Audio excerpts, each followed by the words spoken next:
आज भगवान वामन का सबसे पहले यज्ञोपवीत संस्कार हुआ और यज्ञोपवीत संस्कार में जिस बालक का यज्ञोपवीत होता है वह भिक्षा याटन करता है और भिक्षा में जो भी मिलता है वो गुरु जी की झोली में अर्पण करता है। भगवान वामन देवगुरु बृहस्पति जी की झोली में जब भिक्षा डालने गए तो देवगुरु बृहस्पति जी ने कहा कि आप साधारण बालक नहीं हो, हमें साधारण भिक्षा नहीं चाहिए, आप असाधारण हो इसलिए हमें असाधारण भिक्षा चाहिए। देवगुरु भगवान ने कहा क्या चाहिए? तो कहा स्वर्ग का राज्य चाहिए जो राजा बलि के पास है। कहाँ है राजा बलि? भगवान वामन ने पूछा। तब महाराज देवगुरु बृहस्पति जी ने कहा तम नर्मदाया तट उत्तरे बलिर्निशित्वजस्ते भृगु कच्छ संग के प्रवर्तयन्तो भृगवः क्रतुतमं व्यचक्षतारा दुदितं यथा रमे। और महाराज नर्मदा नदी के उत्तर तट पर भृगु कच्छप नाम के स्थान पर बलि यज्ञ कर रहे हैं, वहीं जाकर के राज्य लेकर के आई है।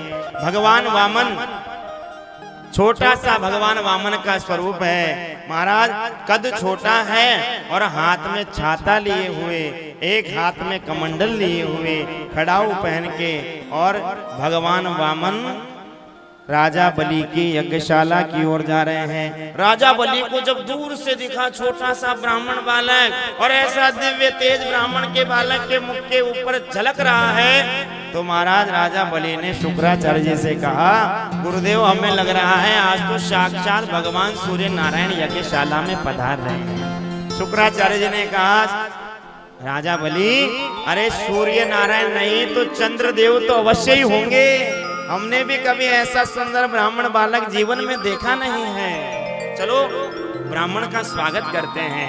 और महाराज वामन भगवान का स्वागत करने लगे। राजा बलि स्वागतम ते नमस्तुभ्यं ब्रह्मन् किम करवामते ब्रह्मर्षिणां तपस्या मन्ये त्वार्यवपूर्णम्। हे ब्राह्मण आपका बहुत बहुत स्वागत है। आपका रूप देख करके मैं गदगद हो रहा हूँ। आपके आने से आज मेरी यज्ञशाला पवित्र हो गई, आज आपके आने से मेरा कुल पवित्र हो गया। प्रभु आज मुझे लग रहा है मैं आपको क्या क्या दान में दे दूं। आप कहें तो आपको लाखों गोवंश में दान में दे दूं, आप कहें तो आपको महल बना करके दान दे दूं, आप कहें तो जहां तक आपकी दृष्टि जाए उतनी भूमि में आपको दान में दे दूं। भगवान वामन ने कहा कि हम किसी के यहाँ पर दान नहीं लेते हैं। भगवान आज महाराज राजा बलि के द्वार पर आ रहे हैं। बड़ी ही सुंदर भगवान वामन की झांकी है। भगवान वामन ने कहा कि हम किसी के यहाँ पर याचना नहीं करते, हम किसी के यहाँ पर मांगते नहीं हैं, हम दान लेते ही नहीं हैं। तब राजा बलि ने कहा जब से गुरुजी ने कहा है तब से आज तक मेरे द्वार से कोई ब्राह्मण खाली हाथ नहीं गया, आपको कुछ तो लेना ही होगा, मैं आपको खाली हाथ नहीं जाने दूंगा, आपको कुछ तो मांगना पड़ेगा। तब महाराज भगवान ने कहा राजन यदि आप ज्यादा आग्रह करते हो तो मुझे मेरे ही पैर से 3 पैर भूमि दान दे दो। तस्मात् त्वत्तो महिमीश वृणेहं वर्षदर्शभा पदानि त्रीणि देतेन्द्र शमितानि पदाममा। मुझे मेरे ही पग से 3 पग भूमि का दान दो। जब महाराज भगवान वामन ने ऐसा कहा तो राजा बलि ने कहा कि आपने मांगा भी तो क्या मांगा? अरे जैसे आपका कद छोटा है वैसे ही आपकी बुद्धि भी छोटी है, 3 पग भूमि का करोगे क्या? अरे आपकी जहां तक दृष्टि जाए वहां तक की भूमि में आपको दे सकता हूँ, जहां तक आपकी दृष्टि जाए वहां तक की भूमि में आपको दान कर सकता हूँ। 3 पग भूमि लेकर क्या कर लोगे? भगवान वामन ने कहा देखो हम जहां भी जाते हैं और आसन बिछा करके जहां पर भी भजन करने बैठते हैं, बोलो वामन भगवान की जय जय श्री राधे। ध्यान दीजिए भगवान वामन कहते हैं मैं जहाँ भी बैठता हूँ भजन करने आसन बिछाकर उस जमीन का मालिक आकर के मुझे उठा के भगा देता है, भजन में विक्षेप हो जाता है। और इसीलिए 3 पग भूमि यदि खुद की स्वतंत्र रूप से होगी तो फिर भजन में कोई बाधा नहीं डालेगा। और महाराज राजा बलि ने कहा ठीक है, यदि आप जिद कर रहे हो तो हम 3 पग भूमि देने के लिए तैयार हैं। भगवान ने कहा हम ऐसे दान नहीं लेंगे, आपको संकल्प करना पड़ेगा।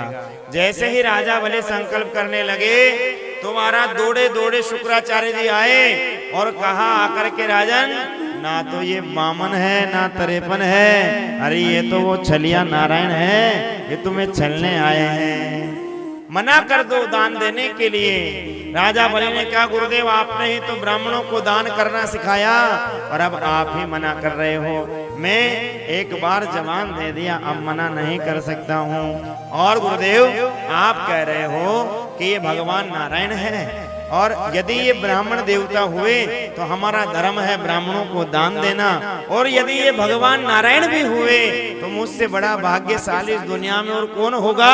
दाता एक राम, भिखारी सारी दुनिया, और वह सबको देने वाला आज मेरे द्वार पर याचक बन करके आया है।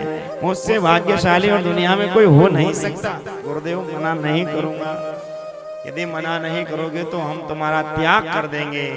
राजा बलि ने कहा गुरुदेव भगवान से दूर होने के लिए यदि कोई गुरु भी कहे तो उस गुरु के भी निकट नहीं रहना चाहिए। ध्यान दीजिए, कोई गुरु कहे कि भगवान की पूजा मत करो, कोई गुरु कहे कथा मत सुनो, तो आप मान लेना कि वो गुरु है ही नहीं, क्योंकि गुरु तो भगवान के शरण में जाने का ही उपदेश देता है, भगवान के शरणागति ग्रहण करने का ही उपदेश देता है। इसलिए जो गुरु भगवान को न पूजा करके स्वयं की पूजा करवाते हैं, कभी ऐसों को गुरु बनाना ही नहीं चाहिए, क्योंकि गुरु तो माध्यम है भगवान तक पहुंचाने का।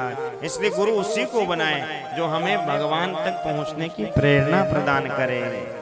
नहीं तो आजकल महाराज ऐसे खूब गुरु घूम रहे हैं जो कहते हैं कि मूर्ति पूजा से कोई फायदा नहीं, हमारी पूजा करो, घर में हमारी तस्वीर लगवाओ, घर में हमारे ही भोग लगाओ, भगवान की पूजा छुड़वा देते हैं। तो ऐसे गुरुओं से बचना। आज शुक्राचार्य जी ने गुरु का त्याग कर दिया, लेकिन शुक्राचार्य जी जिस पात्र से संकल्प का जल डाल रहे थे भगवान राम झारे की नली में जाकर के छोटा सा रूप बना करके बैठ गए। भगवान ने सोचा कि ऐसे मानेगा नहीं।